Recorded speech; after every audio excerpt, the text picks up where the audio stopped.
Hello friends, आज की class में आप लोगों का एक बार फिर से मोस्ट वेलकम है। आज के वीडियो में हम लोग लाइफ साइकिल ऑफ मोनोसिस्टिस को डिस्कस करेंगे। ये हम लोग टॉपिक डिस्कस करेंगे जूलॉजी के first semester lower non Chordata में। पहला जो फाइलम आता है फाइलम प्रोटोजोआ, और फाइलम प्रोटोजोआ के अंतर्गत जो 3 टाइप्स के एनिमल है उसकी स्टडी करेंगे।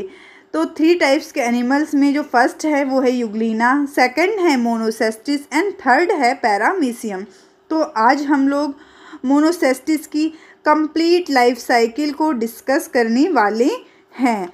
तो सबसे पहले हम लोग उसकी यंग स्टेज को डिस्कस करेंगे और उसके बाद उसकी लाइफ साइकिल को डिस्कस करेंगे।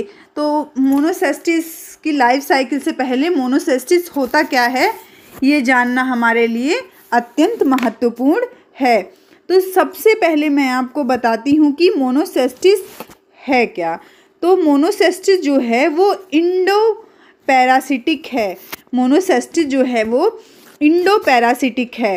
इंडो पैरासिटिक का मतलब होता है जो किसी भी एनिमल्स के इंटरनल, चाहे वो एनिमल हो या प्लांट हो, इंटरनल डिस्यूज पर होस्ट की तरह व्यापन करता है, वो एंडोपैरासिटिक के रूप में इंटरनल ऑर्गन पर जीवन यापन करता है।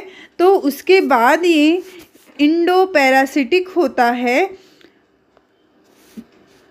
इंडोपैरासिटिक होता है और अर्थवर्म के ऊपर इंडोपैरासिटिक्स पाया जाता है।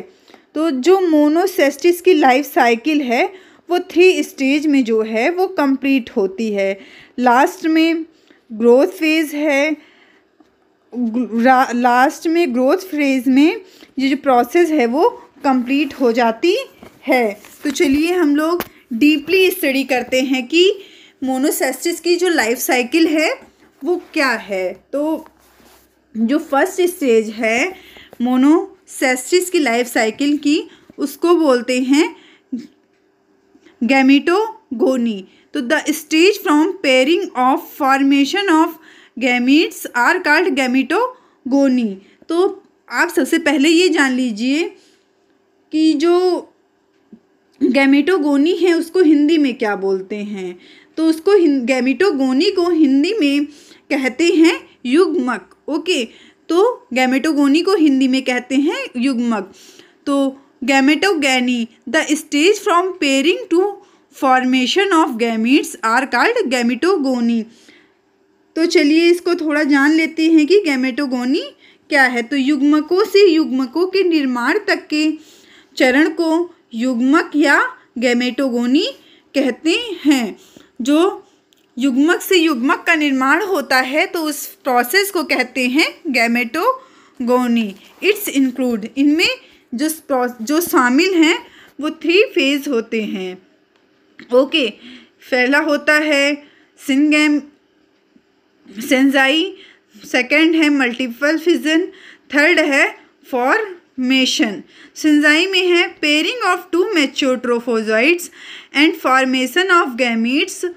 The paired individual are called gametes. तो युग्मकों से युग्मकों का निर्माण से तो बनता है हमारा गैमीट्स। अब सिनगैमी जो है वो ये है कि 2 परिपक्व ट्रोफोजोइड्स की जोड़ी और गैमीट्स का निर्माण इसमें होता है। इसमें जो निर्माण होता है वो होता है pairing of 2 mature trophozoite and formation of gametocyst. The paired individual are called gametes. तो 2 परिपक्व ट्रोफोजोइड की जोड़ी और गैमीट्स का निर्माण इसमें होता है। नेक्स्ट है मल्टीपल फिजन। अब चलिए देखिए, मल्टीपल फिजन जो है उसको हिंदी में बोलते हैं हम लोग बहुखंड। तो इस मल्टीपल फिजन में की प्रोसेस में होता क्या है, replicated nucleus division in gametes and peripheral arrangement of daughter nuclei, therefore cyto contraction and formation of gametes, cell responsible haploid in nature. तो जो गैमीट्स में बार बार नाभिकीय विखंडन और संतति नाभिकीय परिधि व्यवस्था इसीलिए साइटो निर्माण और युग्मक कोशिका का निर्माण इसमें होता है। ओके, तो मैं आपको हिंदी भी इसकी बता रही हूँ जिससे आपको समझने में आसानी मिले।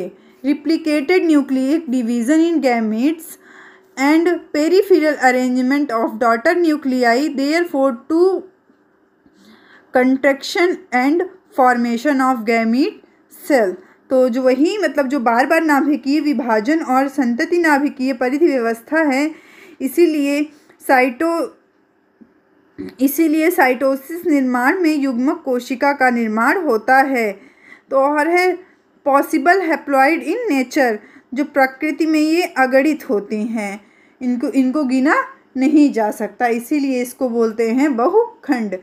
तो लास्ट है हम लोग का फॉर्मेशन, इसको हिंदी में बोलते हैं गठन। तो fusion of gametes and formation of zygotic cell. तो जब फ्यूजन होता है गैमीट्स में तो जाइगोटिक सेल का निर्माण होता है। तो ये फर्स्ट है हम लोग का गैमेटोगोनी हम लोग पढ़ लिए, सेंजाई पढ़ लिए, मल्टीपल फिजन पढ़ लिए एंड फॉर्मेशन। अब हम लोग जो इसकी सेकंड है, तो ये है हम लोग का गैमेटोगोनी, और जो सेकंड है हम लोग उसकी स्टडी करेंगे। ओके, तो सेकंड है हम लोग का स्पोरोगोमी होता क्या है चलिए जान लीजिए। तो स्पोरोगोमी है the stage from development of spores to its release for transmission are called sporogony. स्पेयर के विकास से लेकर ट्रांसमिशन के लिए इसके रिलीज होने तक के चरण को स्पोरोगोमी कहा जाता है।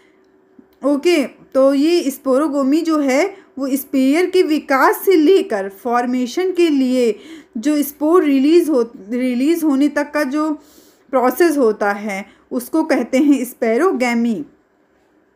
ओके, तो इसमें स्पोरोगैमी मतलब किस टाइप का फॉर्मेशन होता है, आप लोग स्पोर्स का वो भी जान लीजिए।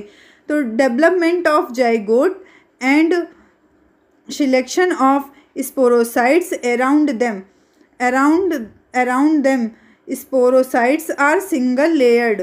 तो युग्मज का विकास और उनके चारों ओर स्पोरोसिस्ट का स्राव होता है। स्पोरोसिस्ट जो होती है वो सिंगल लेयर होती है। अब नेक्स्ट है later on sporocysts because both and zygotic are called sporoblast. Sporocyst पर लेट्रा और जाइगोटिक को स्पोरोप्लास्ट कहा जाता है। नेक्स्ट है स्पेरोब्लास्ट अंडर कंसेसिव division from 8 sporozoite within sporocyst. लगातार विभाजन के तहत स्पोरोप्लास्ट और स्पोरोसिस्ट के भीतर 8 स्पोरोजॉइट्स बनते हैं। इसमें जब लगातार विभाजन होता है तो 8 स्पोरोजॉइट्स का फॉर्मेशन होता है। ओके, अब नेक्स्ट है how gametes are broken and spore containing sporozoites are free in the host seminal vessel.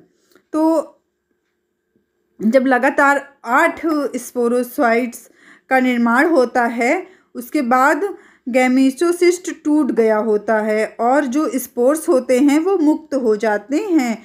Spore जो हैं वो मुक्त हो जाते हैं। तो स्पोरोगैमी में आप लोग जान लीजिए जो युग्मक का विकास और उनके चारों ओर स्पोरोसिस्ट का स्राव होता है। तो स्पोरोसिस्ट सिंगल लेयर्ड हो जाते हैं। स्पोरोसिस्ट पर इस स्पोरोप्लास्ट जाइगोटिक फेज में स्पोरोप्लास्ट का निर्माण होता है। लगातार विभाजन के तहत स्पोरोप्लास्ट और स्पोरोसिस्ट के भीतर 8 स्पोरोजॉइट्स बनते हैं। अब गैमेटोसिस्ट टूट गया होता है और स्पोर्स जो हैं वो मुक्त अवस्था में हो जाते हैं। तो ये होता है स्पोरोगैमी में। अब हम नेक्स्ट आए ट्रांसमिशन ऑफ स्पोर। अब इसमें देखते हैं किस प्रकार की प्रोसेस होती है। तो जो transfer of spores into new host for further development are called transmission. तो ट्रांसमिशन ऑफ स्पोर, इसको हिंदी में बोलते हैं बीजाणुओं का संचरण। ओके, तो transmission of spores into new host of for further development are called transmission. बीजाणुओं का आगे के विकास के लिए नए परपोषी में स्थानांतरण जो है वो हमारा कहलाता है ट्रांसमिशन। ओके, तो चलिए, it's achieve by one of following method, निम्नलिखित विधियों में से एक को हम लोग प्राप्त कर सकते हैं। तो चलिए एक एक करके हम उसको समझते हैं।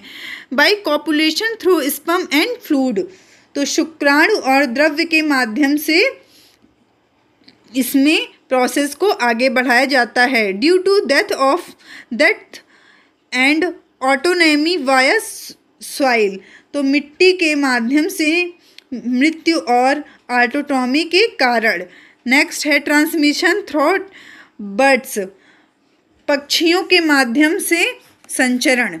ओके, नेक्स्ट है the spore develop only elementary canal of new host और डायर डिस्ट्रॉयड, बीजाणु केवल नए परपोषी या मरने या नष्ट होने की आहार नली में ही विकसित होते हैं। ओके, तो हम लोगों ने ये जो पढ़ा है ट्रांसमिशन, इसमें ये है कि बीजाणुओं का आगे के विकास के लिए नए परपोषी में स्थानांतरण संचरण ट्रांसमिशन कहलाता है।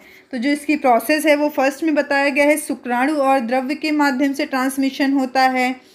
नेक्स्ट बताया गया है मिट्टी के माध्यम से मृत्यु और ऑटोनॉमी के कारण। फिर नेक्स्ट पक्षियों के माध्यम से बताया गया है ट्रांसमिशन। और लास्ट में बताया गया है बीजाणु केवल नए परपोषी या मरने नष्ट होने की आहार नाल में ही विकसित होते हैं। अब हम लोग लास्ट स्टेज की ओर आगे बढ़ते हैं। लास्ट स्टेज है हमारी growth.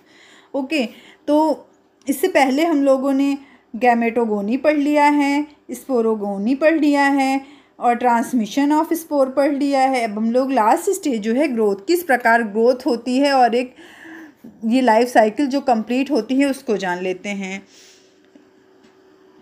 Spores in elementary canal of few host get replicated and release sporozoites with parental get well and reach into seminal vessel, feed and grow into young trophozoites, thus into mature trophozoite. Mature trophozoites start a new life cycle. तो जो नई परपोषी के आहार में बीजाणु टूट जाते हैं और स्पोरोजॉइट को छोड़ जाते हैं, वो गैट वॉल में प्रवेश करते हैं और सेमिनल वेसिकल फीड में पहुंच जाते हैं और युवा ट्रोफोजॉइट्स में विकसित होकर परिपक्व ट्रोफोजॉइट में बदल जाते हैं और नया जीवन चक्र प्राप्त करते हैं। इस प्रकार ये जो प्रोसेस है हमारी लाइफ साइकिल की, वो कंप्लीट हम लोग की हो जाती है। एक बार फिर से आप लोग देख लीजिए कि इसमें है क्या। तो इसमें सबसे पहले हम लोग गैमेटोगोनी को स्टडी करते हैं। गैमेटोगोनी में युग्मकों से युग्मकों के निर्माण तक का जो चरण है उसको हम लोग डीपली स्टडी करते हैं, जिसमें हमारा सेंजाई है, मल्टीपल फिजन है एंड फॉर्मेशन है। ओके, नेक्स्ट है स्पोरोगैमी। स्पोरोगैमी में हम लोग स्पोर का फॉर्मेशन किस प्रकार होता है वो हम लोग देखते हैं कि लगातार विभाजन जब होता है तो 8 ट्रोफोजॉइट्स बनते हैं और इसी जब 8 ट्रोफोजोइट्स बनते हैं तो गैमेटोसिस टूट गया होता है और स्पोर्स जो है वो मुक्त अवस्था में आ जाते हैं। नेक्स्ट है ट्रांसमिशन ऑफ स्पोर। तो इसमें बीजाणुओं का आगे के विकास के लिए नए परपोषिका स्थानांतरण जो होता है, जो ट्रांसमिशन होता है, ये प्रोसेस होती है। लास्ट में ग्रोथ फेज है। तो ग्रोथ फेज में नए परपोषिकी आहार नाल बीजाणु में जो छूट जाते हैं और स्पोर्स को छोड़ देते हैं, जो गेट वॉल में प्रवेश कर लेते हैं और सेमिनल वेसिकल फीड में पहुंच जाते हैं और युवा ट्रोफोजोइट में विकसित होकर परिपक्व ट्रोफोजोइट में बदल जाते हैं और नया जीवन चक्र पुनः आरंभ कर देते हैं। तो जो लाइफ साइकिल है मोनोसिस्टिस की, यही समाप्त होती है। अगर आप लोग को लाइफ साइकिल ऑफ मोनोसिस्टिस के बारे में कुछ भी पूछना हो तो आप लोग कमेंट बॉक्स में कमेंट कर सकते हैं। एंड ऐसी ही जानकारी लेने के लिए आप हमारे चैनल को सब्सक्राइब करते रहें। और आप इसके पीडीएफ आप नोट्स बनाना चाहते हैं तो नोट्स भी बना सकते हैं। अगर आपको इसकी पीडीएफ की ज़रूरत हो तो हमारे टेलीग्राम चैनल को ज्वाइन कर सकते हैं, जिसका लिंक डिस्क्रिप्शन बॉक्स में दिया गया है। Thanks for watching.